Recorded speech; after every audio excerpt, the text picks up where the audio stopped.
Hello and welcome to episode 126 of the Cast Iron Strength podcast here with Bongles and Yanis. Today we are going to be discussing, fuck knows what we're discussing. We're going to be talking about home gym setups and what you can do and how you can source them. This is a segue, and I released an article this week on home gyms, and It was a Ally doesn't good want to talk one. about strength versus hypertrophy, so we're just going to do home gyms because it's easy for Ally. Well, yeah, I'm still working, so I'm not spending all day preparing. But yeah, but no, that article was genuinely really good. I thought that was really good. Good. There was a lot of things that I didn't really consider from that, and I think there's a shortage of gym equipment now. There's probably going to be a shortage of building equipment because of but that's fine. The trestles are really good, actually. If you're looking, if anyone's looking for a squat rack replacement, you should check out Builders Trestles. Tristan in Glasgow's bought a pair, and some of them are right up to 400 kilos, and they're adjustable, so just as good Yeah. as a rack, pretty much. And they're 50 quid, so you get a pair of those would be a good start. The axle as well. The axles are actually standard Olympic width. They're 48 millimeters. An Olympic barbell or an Olympic plates holds 52 millimeters. So if you have plates, and you don't have a bar, you can get an axle. That's actually ridiculous when you think about it. The trestles are £50 and rated to 400 kilos. Look at how much. I mean, it's effectively a rack in just a slightly different shape. And look at the price of the racks. Yeah, we bought an M3 power rack from Mirafit for £1,000 more or less. Well, it got £1,000 anyway recently for the gym. That was good. I literally got that stuff delivered the day before I left the gym. That was awesome.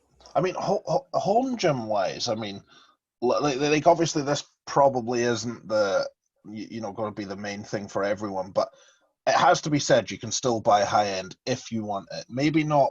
You can still get comp barbells for a slightly inflated price, which is ridiculous money. You can still get, like, I think it was Extreme Fitness or something along these lines. I can't remember the exact site, but there's still combo racks going.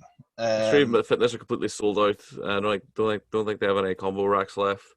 Alico have stuff left, although they're starting to sell out as well.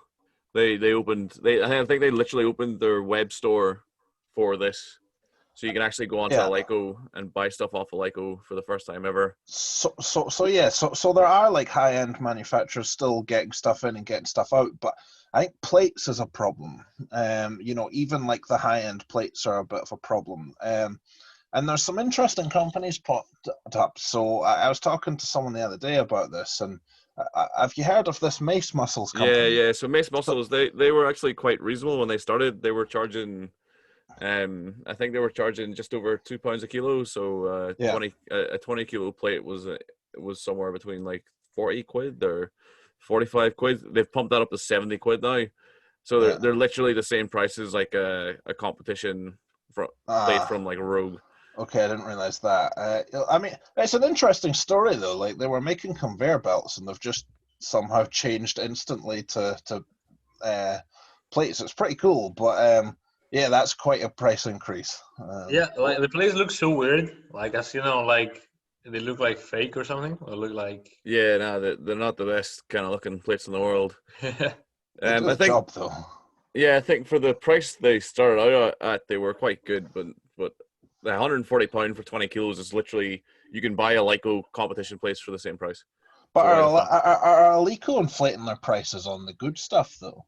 I don't think so. I think Alico is just as expensive as it always has been. Potentially, I was on Pulm, so I was looking at some 25s, comp 25s, so I need some more plates. Pulm are selling the comp Lycos for the 25 kilo plates, I think, for £160 for a plate or something like that. And on the Lyco website, it's like 170, 180, so they are slightly more expensive. But I don't know if that's just because you're buying from a Lyco and Pulm have bought them for like a cheaper price and they're selling them on a profit.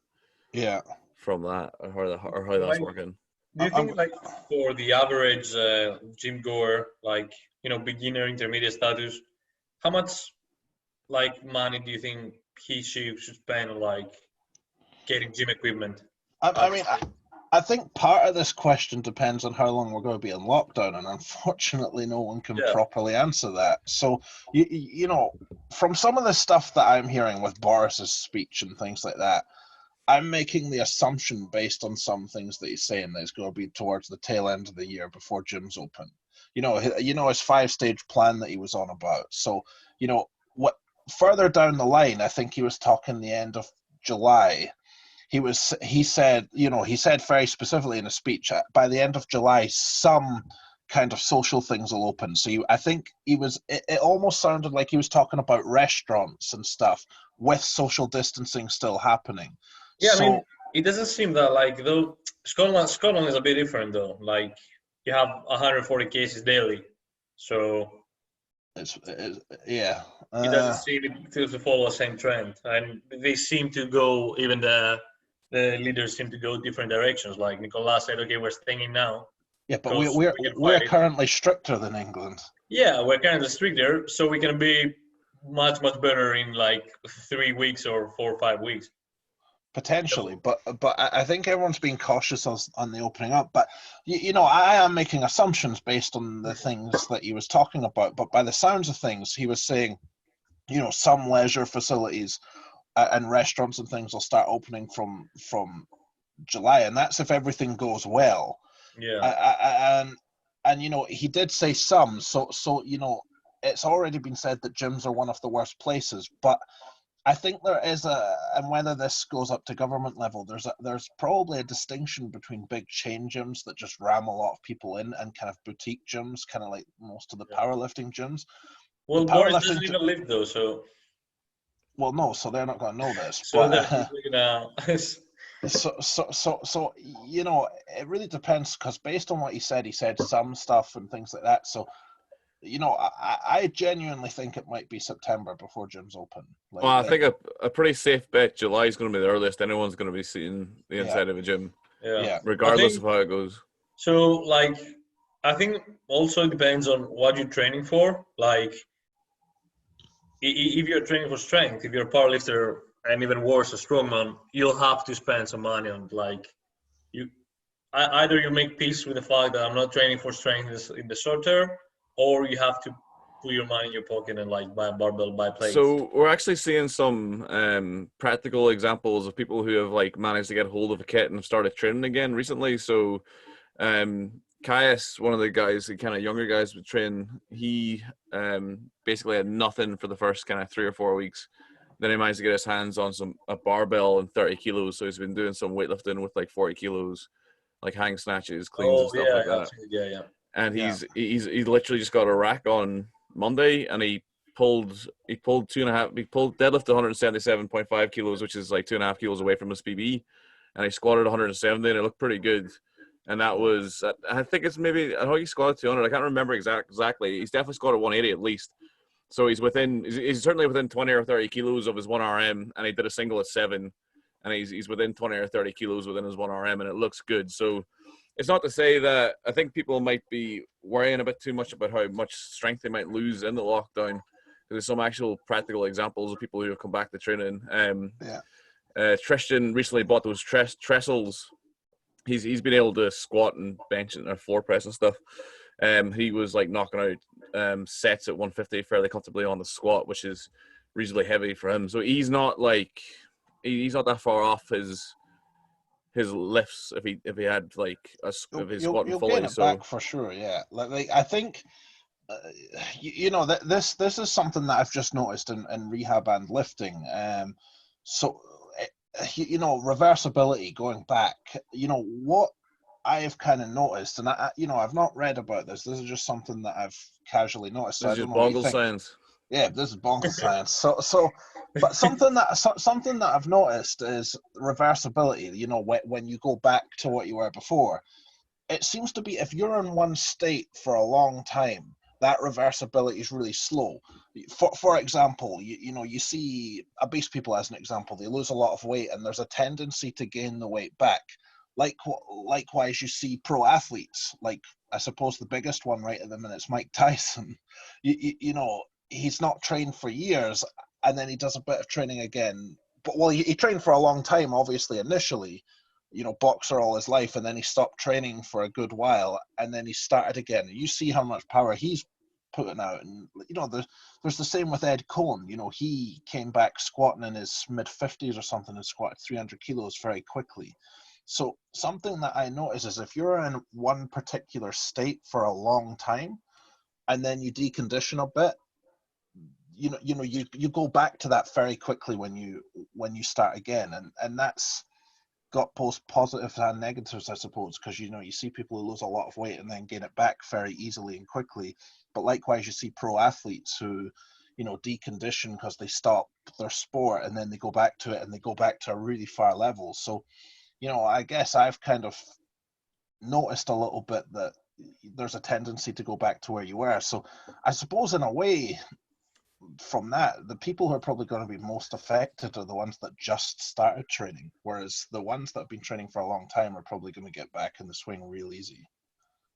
Yeah, I think even if you see it from obviously you will lose muscle much more quickly than you will lose strength. So I've read studies that they trained even novice lifters for let's say 9-10 weeks, and obviously they saw big increase in strength, and then they did train them, so they didn't train for up to 8 months, and when they came back they directly measured the strength again and it wasn't significantly decreased.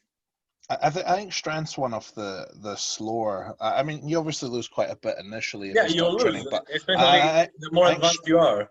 Yeah, but I think strength is one of the last components of fitness to go. Maximum force is the last thing to go. It's the last thing to go. Yeah, I think it's because of the neural pathways that are associated. The muscle, glycogen will go out. You lose some size for sure. But even with the muscle, I think because it's this theory that when you gain muscle, you don't make new muscle fibers; they just get bigger. They hypertrophy, but you make more muscle nuclei when you build muscle, and this muscle atrophy is not associated with loss in the muscle nuclei. So these muscle nuclei remain, and when you go back and train, it's what we call muscle memory. So that's why you see very elite level bodybuilders going out for 2-3 years, and they come back. I almost think it's like a homeostasis type thing. So if somebody is very overweight, that becomes almost their homeostasis point, and then even when they lose weight, it's almost like the body tries to pull back there unless they stay for a significant level of time at a lower body weight, and that seems to happen in performance as well.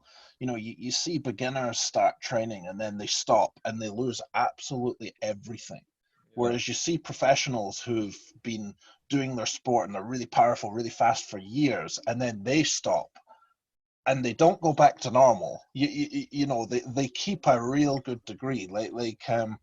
So that's kind of what I've noticed a wee bit, and I don't know what you think of that, Mark, but I just think that if you maintain a certain state of body, I guess, for a long time, even when you come out of that state, your body tries to come back to it.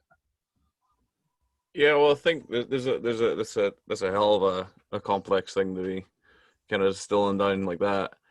But I think ultimately you're right. The reasons why you're right though are quite vast. If you were to try to explain why, for example, someone who's obese, like adipose tissue, you can create new cells when you get fatter. As you become more obese, you create more adipose tissue or more adipose cells. You don't lose those cells. Like they can atrophy them, but you can't. You don't lose them.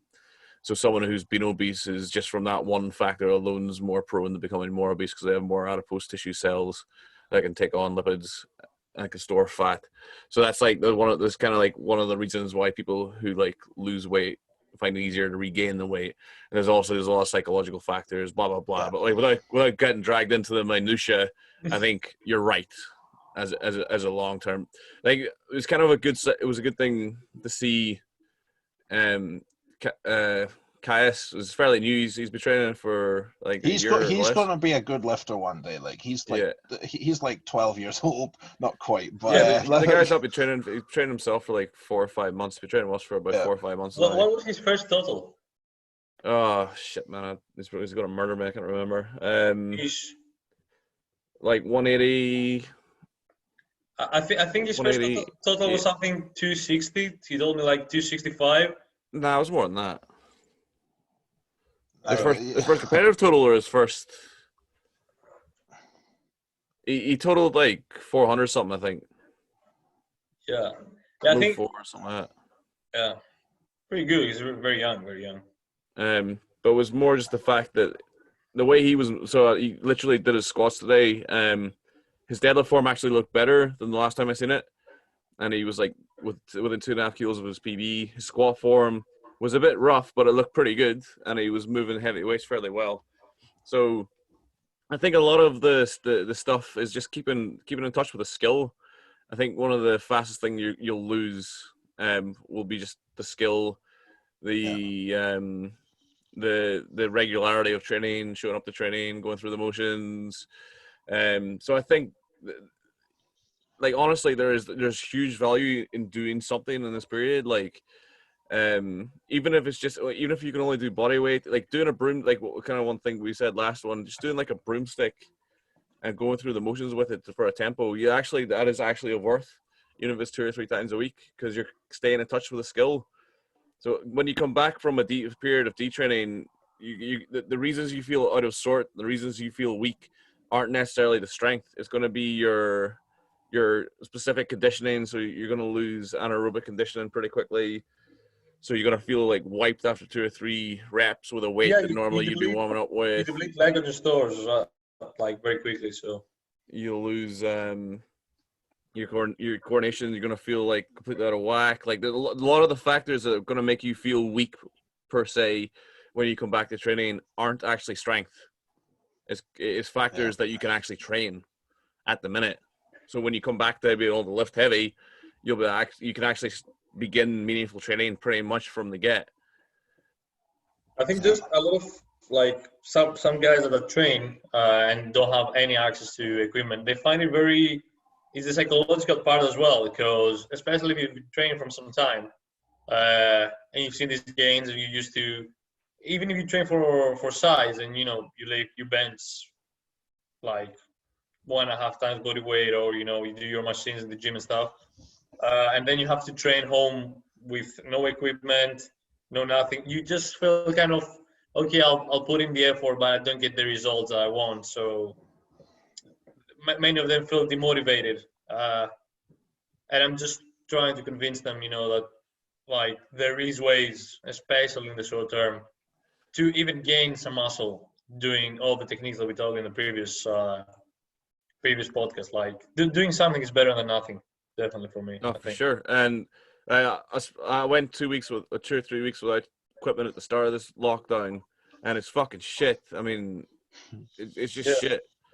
But you gotta do something. You gotta do something. And there's like you can't make excuses. You just gotta do something. And so literally, I said to one of my clients, the start of this week, he's been really struggling with motivation. He's finding it really hard to do any kind of training. So I said, just when you get up in the morning, do 3 sets of 10 push-ups, 3 sets of 10 bodyweight squat. I have no room to talk because you let me borrow equipment, put in my garage. But like, so I'm actually quite lucky here relative to other people. But the thing is, right? It's actually quite hard to get motivated without loads of people being around you and stuff like that. Yeah, I think it's even training at home. Like, I mean, even now, me go training legs now, like 2 hours ago at home. In the beginning, even with my flatmate here, we just put some YouTube videos. We talk about we literally warm up for like half an hour. So, I think the environment is really important as well. But I definitely think you got to work. You have to work with what you have. So and that goes for injuries as well, as you'll know more about this. So, for example, now my wrist is fucked up and I can't train upper body. So, I'm very frustrated about this, as I told Mark yesterday, and he didn't give a fuck. But there's only so much complaining you can respond to meaningfully, to be honest. Left me on red there. Depressing. Anyways, so I think like I have 2 ways to go about it. Either cry about it and don't do anything, or just I decided to focus on getting my legs pretty huge and training my abs than not doing anything at all. So I think I have to find like the You silver line. can you got bands, right? Yeah, Have you looked at getting some like you can get like wrist stuff that you get like with a Velcro with a for like cables that attach to the wrist, like here. So you can do like banded stuff, push downs and all this shit without yeah, actually having to take any weight through I've been, your. I've been doing that for like 5 6 weeks. I just actually wrap the band around my. So if I'm injured here, I wrap it around like 2 3 centimeters above the wrist, and I do like front raises, side raises, rear delt raises, bicep curls, stuff like that. But I feel it irritated a bit, so I stopped doing it for like 1 2 weeks now. It feels a little better. So This is maybe a bit obscure and weird as far as the equipment goes, but something that's quite interesting actually with gym equipment, because through my work in the service that is free at the point of entry, that's free at the point of entry that is currently very essential. That And it's totally full of heroes. yeah, that I don't represent in any way. thank you, Aldi, thank So, you. no, but you know, I've been involved a little bit with looking at getting bits of equipment into various places, in the kind of rehab facilities and stuff, and it's actually really interesting because a lot of these, you know, there's smaller rehab specific ones, but even the big manufacturers actually have rehab equipment like exercise machines, gym machines, you know, basically resistance machines, but for the rehab population. And on the whole, all the differences really are is there's a few more attachments so that, you know, if somebody's got, you know, a bit of a messed up leg, that, you know, it's hard to get on a leg press, for example, because they have to swing over. Whereas you can get all these attachments that, you know, basically make it so they don't have to swing their leg over anything, stuff like that. But something that a lot of these machines have that at least I've not noticed in normal gyms, maybe they do exist, but you know how you get the machine loaded leg presses, for example, Yeah. you know, that have got the weights stack. There's one of the rehab models that it has that weight stack in, but it also has like a band system underneath the actual base unit of the leg press. And if you do the leg press, like any powerlifter can typically max these things out, no problem. But you know, so yeah, you put the weight on maximum, and you know it's not that heavy for a lifter. But through the band mechanism that was actually underneath the unit, you could switch that, and it would actually make it really quite heavy. And something that I'm looking at just now, as part of my unnamed workplace. So basically, I'm working with a lot of older people at the minute who are not quite bedbound, but pretty much. And you know, something that I've kind of found online is a leg press that can be put in somebody's bed, and it works purely off this band system. You know, so it's actually quite a light bit of equipment, but can provide, okay, in this instance, not a lot of kilos, but the point is, there seems to be some equipment out there that's, you know, it's machines, but it's loaded with bands, and they can actually go reasonably heavy. But that's maybe an obscure random thing, so I don't know So, whether. so for the rest of our listeners that are not dying, uh, How much is one of them leg press systems? Just out of curiosity, ballpark me. Which one are we talking? The one that just goes in someone's bed, or the Yeah, one that, or the one that's like a both, full-on bit of both, equipment? both. The one that goes in someone's bed that's just a bit of band is like it's from America. It's something like $1,500. oh, And then the full system, Oh nah, oh nah. like 10 grand. Like put it this way: if you know all the universities and big chain gyms, how they always contract with a supplier, so they can only have like you know a Like certain University of brand of Edinburgh and machine. Precor. For sure, yeah, like that sort of thing. So you know how these companies end up paying way over the odds for the machine they're actually getting. Um, If you think it's expensive when it's a regular bit of kit, wait till you see what the medical ones cost. 50 G's, Maybe not quite, but it's 20 G's, if I remember right, it was 15 something. G's. I can't remember precisely, but it was something like 10 to 15 for Yeah, one leg there are press. some Oh yeah, buddy. the ergometric bikes that we used in Glasgow. They're like 10K, 15K.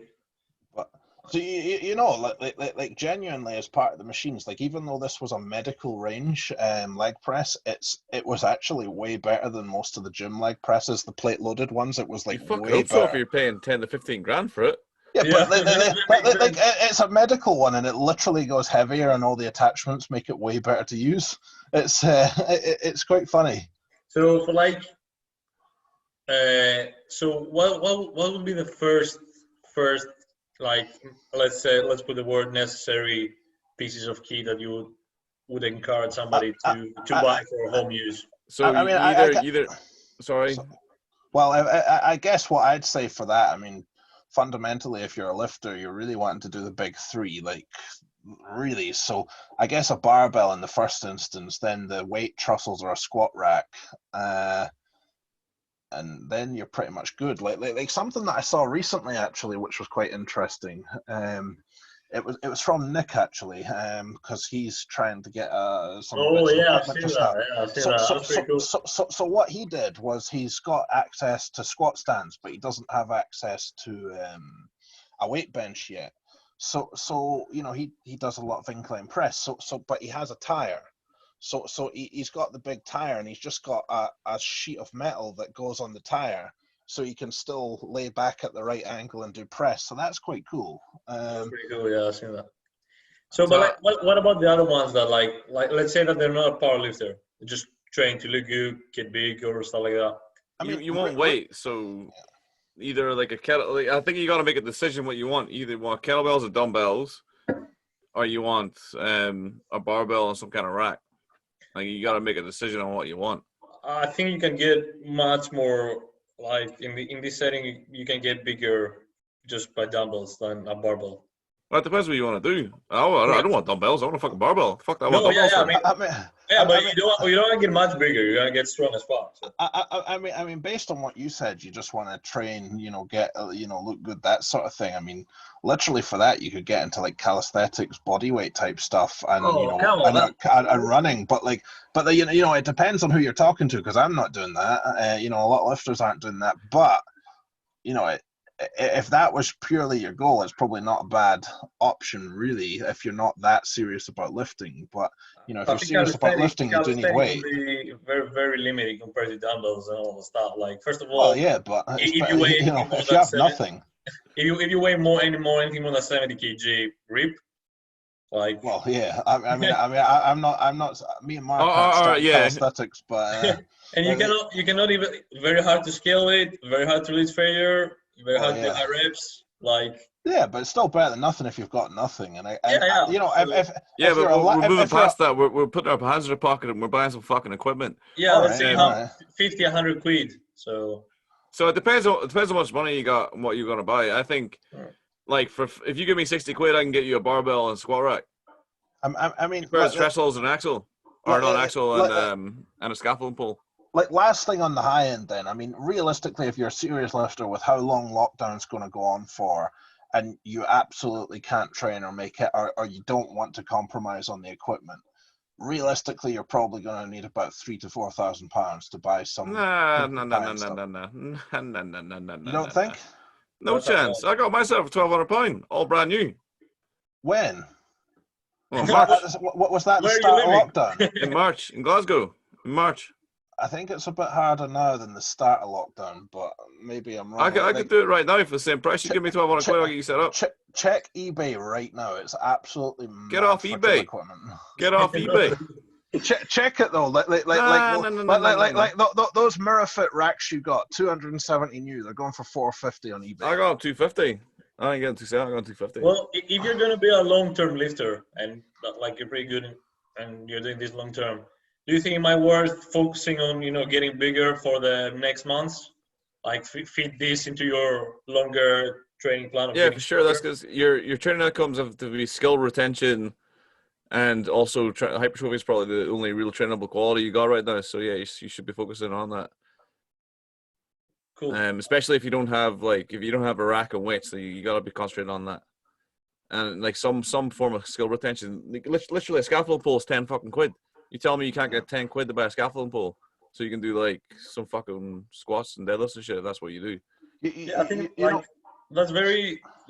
I've seen very good like for technique cueing and stuff. Like taking this thing and putting a band around it, training your deadlift technique, like putting around your feet and do your deadlift positioning, pulling on the band with a broken stick. I bought a TRX and 3 bands from Elite FTS, cost me 100 quid. If you take that to 100 quid, I could easily get like a scaffolding pole and like 80 quid's worth of sand, or 80 kilos worth of sand, probably more, probably get more than that. We do need to destroy the building industry. So when the builders are allowed to come back, they've got no sand, they've got no weight trestles, no scaffolding poles.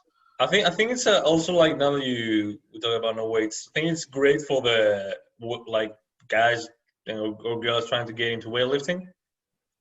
I think they can use this time to just do like lots of technique stuff and movement stuff. Yeah, sure. Before they get into the barbell, like I think one of the many mistakes people do when they start weightlifting is just going straight into loading a bar instead of learning to move properly. So for weightlifting, I think movement is the most important fundamental thing to do first. So you can. I think you can make the same argument for powerlifting as well. I think. I don't know. I think it's more movements. Like. Oh, because weightlifting special. We special. Weightlifting, we special. You powerlifting guys, you guys are all fucking retards. You can't move wrestling. Weightlifting, we special.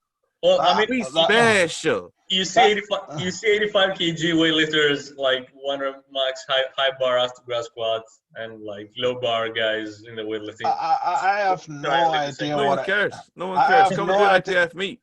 I do not know what it is with barbell sports and thinking training methods are superior. It's weightlifters think they're fucking better than everybody else. What it is. Nothing to do with barbell sports. It's fucking weightlifters think they're better than everybody else. Come on. They think we're retards. They think strongmen are like fucking slightly more acceptable retards, and CrossFit's a cash cow for them. That's what they think. Like, do you not remember back in the day when bodybuild? Well, I don't know whether bodybuilding's more prevalent now, because at least from my news feeds and things like that, I barely see anything about bodybuilding now. It's usually lifting. Like a lot of people are getting into lifting and not bodybuilding. But a few years ago, it seemed like it was more bodybuilding people typically got into and not lifting as much. But I remember back in the day, a lot of bodybuilders would, they'd kind of be like, "Oh, my training split's the best," like, and they'd look at athletes in actual sports and be like, "Oh, no, you need to train my way." It's like, no. If you check Eddie Hall's training in the minute, Eddie Hall's training for boxing, he's doing like chest days and shit. He's got like a back day, a chest day, a leg day. I mean, this bench movement and punching is very similar, right? So it's exactly the same. It's going to work real well. So he's going to be the greatest of all time. To be absolutely fair, though, here he's not a boxer and he's not fighting a boxer, so it's kind of a freak show fight. Is what it is. So kind of a freak show fight. Well, it is a freak show fight. Well, it's literally the mountain from Game of Thrones fighting the world's strongest man. Well, yeah, like so. I guess from that perspective, it doesn't really matter quite as much because he's not actually going in to be a boxer. So, and he's not, So I guess it's a bit more acceptable in this kind of instance. I don't know. Like going back to the weightlifting thing. I think in fact, one more thing. Sorry to cut you off. What we need to do is the winner of Thor Bjornsson versus Eddie Hall needs to fight Mike Tyson because he's coming back as well. That would be hilarious. Die. Yeah, they would literally die. They would actually die. I think they would actually die. I mean, is Mike Tyson not planning on fighting like who were rugby players who have now like started boxing? Like, I don't know, but whoever steps in the ring with Mike Tyson, the way he looks at them pads, you're fucking retarded. Yeah, there's a picture going about showing him at the tail end of last year, about September, and he looks pretty out of shape, a bit more fat and things like that. And now, He's like at the 50 start of years this year, but now at the I'm out start of of this shape. year, but like, no, what my point is the crazy transformation in a short amount of time. Like he's putting work in. He like, looks that- amazing shape. He looks in Yeah, amazing like- shape. You Yeah. see that video's going around, and he hits yeah, the pads, and then he turns around, and he's got like his Adidas shirt on. He's Yeah. fucking ripped. that's what I'm saying. But he wasn't like that. He wasn't like that towards the tail end last year. So he's really been putting work in. Like, Yeah, like, and I feel really sorry for whoever goes in the ring with him. But like, I would kind of love to see Eddie Hall or Thor get beat up by Mike. I just don't know why. I just think it would be quite funny. Just on how big they are versus. Because I wonder if Mike's even going to come in as a super heavyweight. He might be lighter. I don't think he was light even when he was fighting as a super. He fought at like 100, 105 or something like that. Yeah, so he's not even going to be a super heavyweight. He's going to be, yeah. I think at his heaviest he was like 110, 240.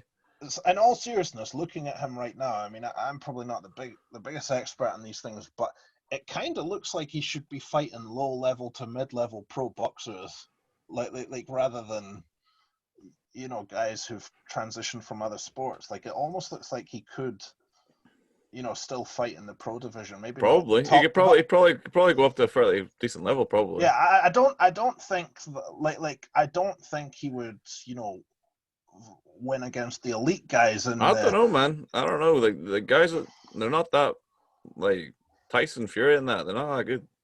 But they're a lot bigger though, and they are still pro boxers. Like the reach and stuff. And I know it's hard to say. Mike knocked out guys that size when he was pro. Yeah. He fought guys 6'6", 6'7". Yeah. What about psychosomatic back pain though? Well, yeah. I mean, to be fair, if Mike Tyson came in my physio clinic and said, "I've got back pain and it's spinal," I know. It's spinal. I broke my back. It's spinal. Yeah, I would just agree. Like, yeah, it's spinal problems. Yes, Mike, sir.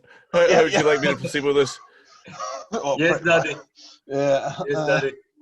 Yeah. But Mark, don't you think like weightlifting is much more movement specific than powerlifting? Movement intensive, actually. They're both movement intensive. Just weightlifting's got a much higher skill threshold than powerlifting. It's a much more going on. It's ballistic. There's timing involved. It's much more difficult skill than powerlifting. But they're both movement intensive. You need to put much more time into getting the necessary movement for weightlifting than you need to do for powerlifting. It doesn't mean that you shouldn't be doing the movement for powerlifting as well as for weightlifting. Yeah, it doesn't mean that they're not making the exact same fucking mistake, except one's more difficult than the other. Yeah, I mean, if you see how much mobility work and movement work weightlifters put compared to elite powerlifters, I think it's. How many elite powerlifters do you know? Like, I know a lot, but not personally. Like. Yeah, how many do you train in our gym? Zero. Huh? Wait, how many train in our gym? Zero. I mean, we got some pretty good ones, but like no elite ones. He's right here. I'm not an elite powerlifter. He had the potential to be elite, and then decided he didn't want to go to fucking IPF Worlds, and here we are. Doesn't be anymore. Well, in the junior cut, maybe, but like. Just put steroids in his pizza. He's not even gonna know it. Just put some pills in his pizza. He'll be fine. I mean, the standard of powerlift is crazy now. Like even when I was a junior, it was good, but like it wasn't anything compared to what it is now. I mean, you've got like Luke Richardson doing some stupid stuff. Like, I mean, yeah, there's a whole different standard. I mean, back in 2000, when was it I competed? I can't even remember. 2013. The juniors. Yeah, like won it pretty convincingly then, and then like. Luke Richardson comes along a few years later and it's like blowing those numbers out the water by miles. So like powerlifting's come a long way. I'm nowhere near elite lifter. That's a great story, Grandpa. Oh, yeah. So, how would like for a lifter now, for a powerlifter, how would like if he wants to compete, let's say in a year, how would getting bigger help him with that? Right now. Nice little segue here. So well, Don't point it out. Don't point it out. no, well, it's good work. I want to acknowledge the good work. A bigger muscle has a larger force potential. One of probably the main thing that we know about muscle physiology is larger cross-sectional area equals greater force reduction. So bigger muscles, bigger squat, bigger deadlift, bigger bench. So if you take the time now to work on the muscles involved in the sport that you want to work in, so quadriceps, glutes, hamstrings, low back, upper back, chest, shoulders, triceps. If you take the time right now to develop those, get those bigger, then you have a larger, you're better. Literally, and one thing we'll talk a lot more about. One of the biggest fundamental factors to periodization and training is volume work, is hypertrophy training. It's basically how a natural lifter can get stronger. Yeah. It's basically is kind of the rinse and repeat method that natural lifters can use to keep increasing their potential. There's only so much skill acquisition you can do within the sport of powerlifting, and although I say a lot of people don't do a very good job of it, there's only so much of it you can do. And then to get better, and even the training that we do is specific to that. We're not working like maximally. We're not doing maximal isometric contractions. We're not doing overload training. We're not doing kind of like maxes all the time. We're working at like 75 to 90% repeated bouts. So a lot of that is also hypertrophy within that as well.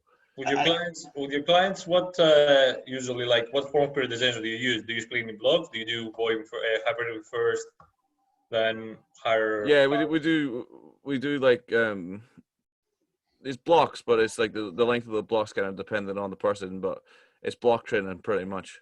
Okay. And we always have some kind of concurrent training going. People that train with me, unless you're doing a competition, never stop doing hypertrophy work. Yeah.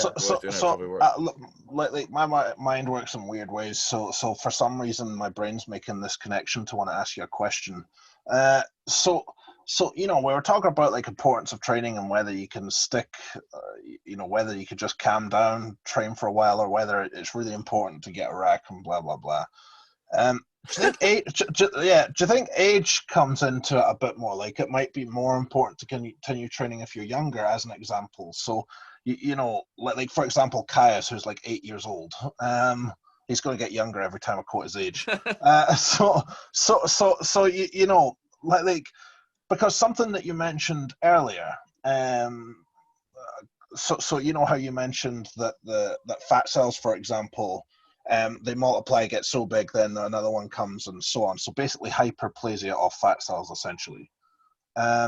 So I was in Rehab World where we were talking about literature that was coming out, and it got said differently actually. So the traditional thinking was the fat cells get bigger, they can only get so big, and then they multiply, and then you've got two. So now you've got the problem if you've got more cells, but there was research came out that basically said that only happens in kids, like right. younger kids. So as an adult, that doesn't happen. They just get bigger, and they shrink.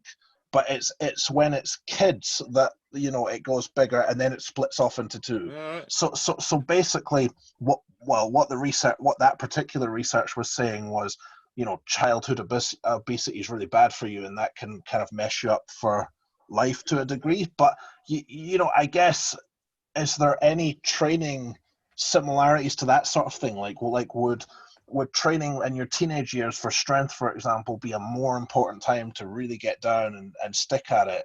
So when it comes to training when you're younger, and then this is like an entire different fucking podcast, but when you're younger, the last thing you want to do is specialize, especially in what they call them like centimeters. Basically any sport like sprinting, throwing, lifting, anything where you're trying to push the body to the limit in a certain degree, specialization is the death to an elite athlete at a young age. Hello, China.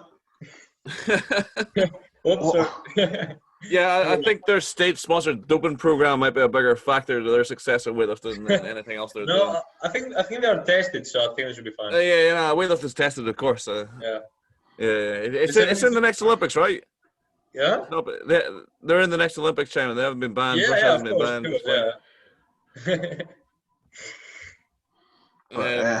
But yeah, I want yeah, that is well known that you don't want to specialize, protect very younger athletes. It's not really well known because it was only really the London 2012 Olympics that this came out, because this was a big driving factor between the thinking behind kind of what the English Institute of Sport did. They did a lot of talent searching for different sports, cross sport talent searching. So for rowing, they were looking at basketball athletes. They're looking at all these different kind of athletes. Britain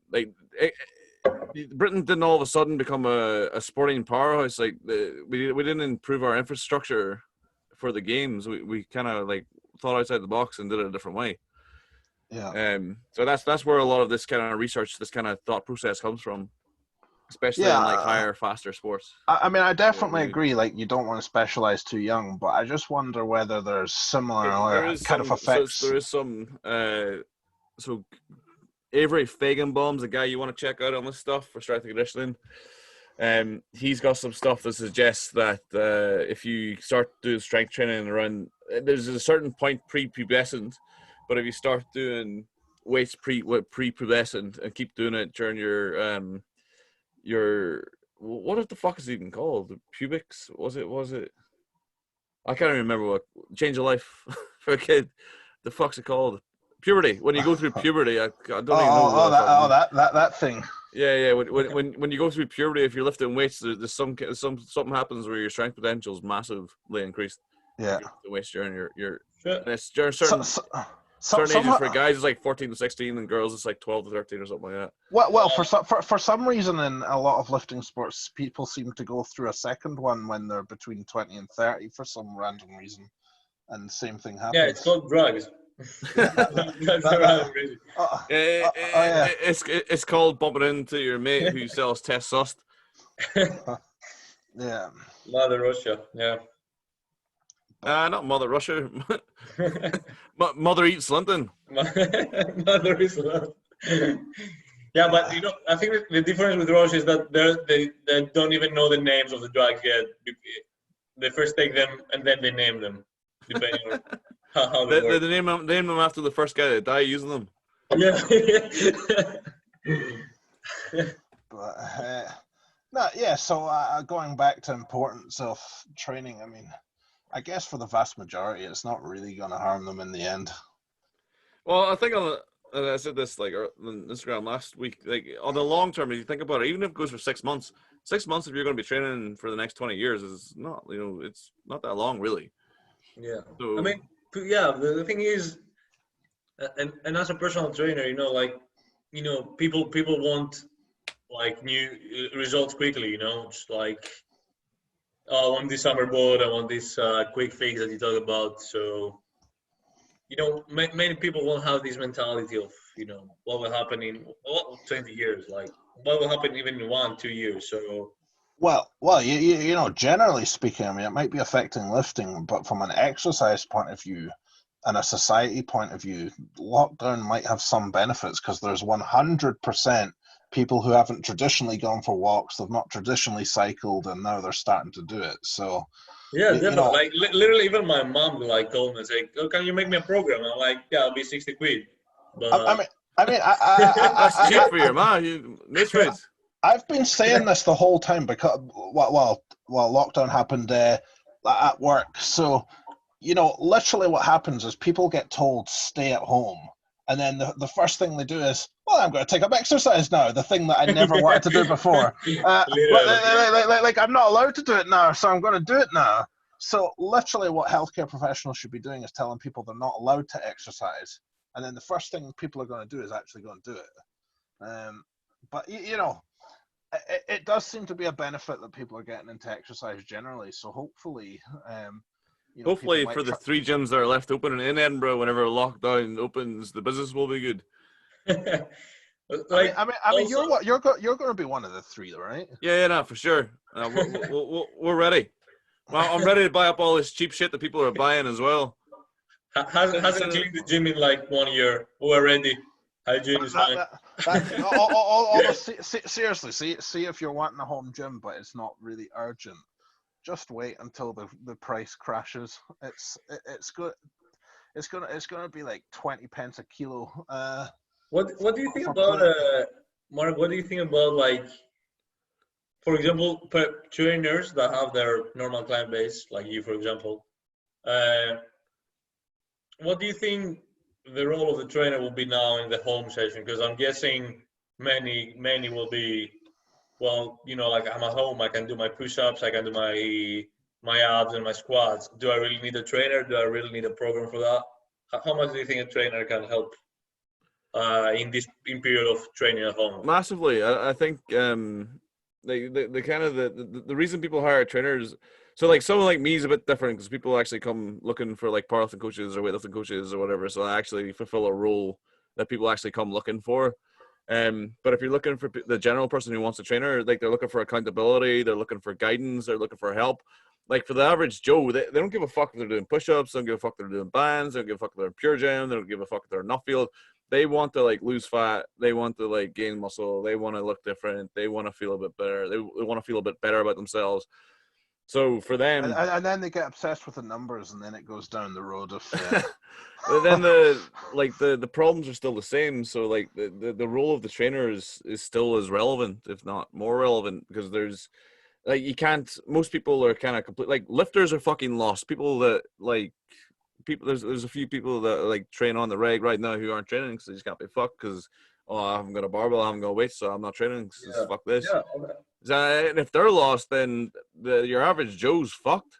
Yeah, I think it's even more relevant now, and like, don't let the fact that I recently got my level 3 qualification get in the way here. But I like how you dropped that as a personal trainer in there as well. and I'm looking for clients like Yanis Bastias on Instagram at me.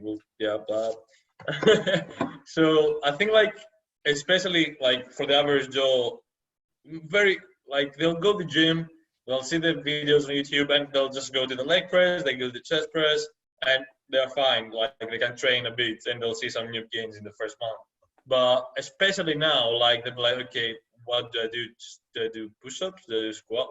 How the fuck am I gonna do that? And I think this is the point when like good trainers can get very creative and find ways to actually not only give you exercise ideas that will guide you towards your goal, also progress this with very limited equipment and very limited like stuff. Yeah, for sure. It's like that Eugene Tao guy, or was that his name? The guy he's probably on Yeah, Instagram, like just shit like that. Like Oh, it's just there's so room to be like creative with this kind of stuff that yeah. we don't really have in the traditional setting because we have our tools, which these are the tools that we use. Oh, I want to get stronger legs, right? Squat because we're gonna go squat. Well, I can't squat anymore, so what the fuck to do? I have absolutely no idea anymore. Yeah. So yeah, no, it's if I think like trainers are even more relevant. Like at the minute, I think like Zoom's actually fairly. We do a Zoom class, started doing about 2-3 weeks ago. It's actually quite useful. The guys have been doing it from the guys that train with us have been getting quite a lot out of it. So it's even things like I was thinking, there's no reason why I couldn't like phone into someone on a Zoom call and take them through like a squat session. Yeah. I'm not there to like it's maybe not the same as being in person, but there's definitely leverage for that. I think there's definitely space for trainers in the current situation, and given the amount.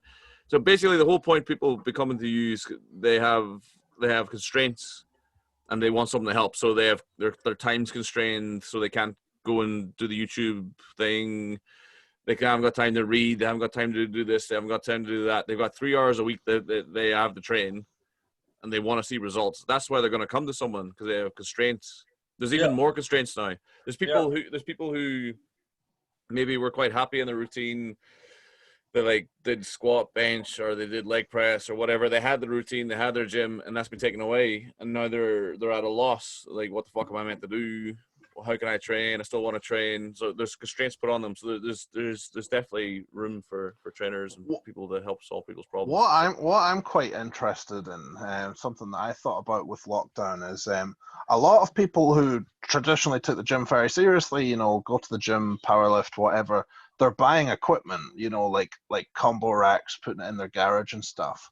And I wonder what these people are going to do. Are they going to come back to the gym, or are they just going to be like, I'm just training my garage? That's something. I think some will. Some will stay in a garage. Some will. There's a hell of a lot more that goes into like a training space than just the equipment. Yeah. I agree with that. Yeah, I agree with that.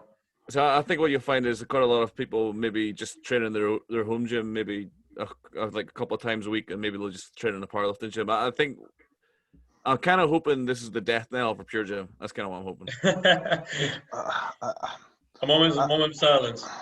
Nah, that doesn't get any silence. I don't know, like without getting into particular places, you know, like I don't think the big chains like David Lloyd's, Pures are going to close. It's going to be the boutique, more specialized gyms, you know, and off lifting gyms or gyms that cater to lifters and cast iron strength.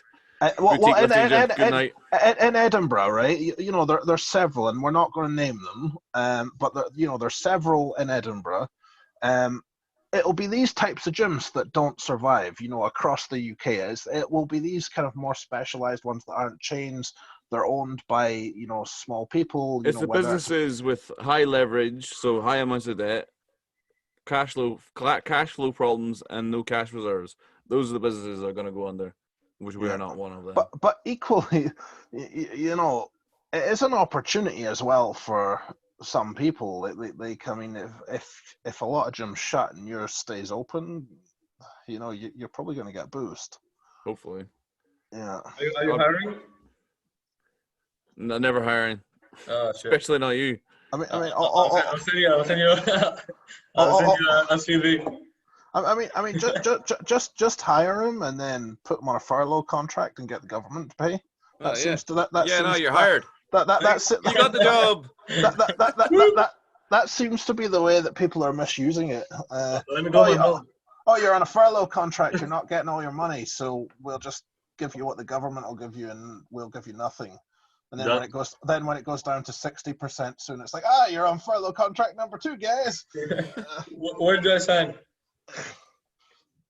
Yeah, I think also I want to talk this like maybe in the next podcast about nutrition and like body composition stuff, especially during the lockdown.